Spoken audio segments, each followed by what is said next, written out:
সিংহাসন স্রেফ একটি বিজ্ঞানসম্মত ব্যায়ামেরই নাম নয়, এটি হাজারো রোগের ওষুধ।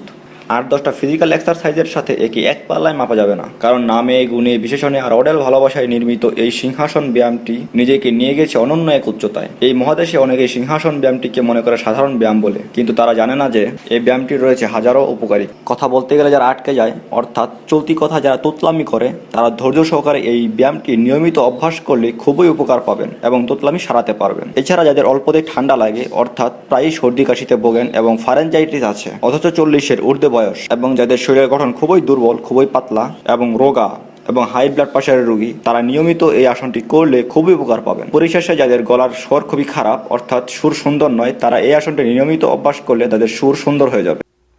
লক্ষ্য করুন ব্যায়ামটা কিভাবে করতে হবে। প্রথমে আমরা ঠিক এইভাবে বসবো, দুপাশে পা দিয়ে এপাশে একটা পা রাখবো এবং এপাশে একটা পা রাখবো। ঠিক এইভাবে বসবো, মেরুদণ্ড সোজা রাখবো। ঠিক এইভাবে দুপাশে পা রাখবো, মেরুদণ্ড সোজা রাখবো। আমাদের এই চিবুকটা ঠিক এখানে বুকে ঠেকে দেবো, যতদূর সম্ভব জিভটা বার করে দেবো এবং বুক ভরে আমরা নিঃশ্বাস নেব, টেনে নেব এবং ছাড়ার সময় আ আ আ শব্দ করতে করতে ছেড়ে দেবো।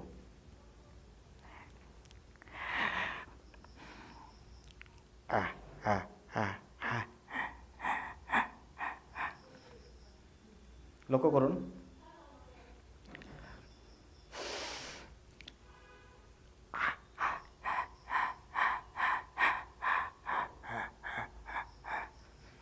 এভাবে আমরা করার পর আমরা শুয়ে পড়ব, বিশ্রাম নেব একবার 30 সেকেন্ড।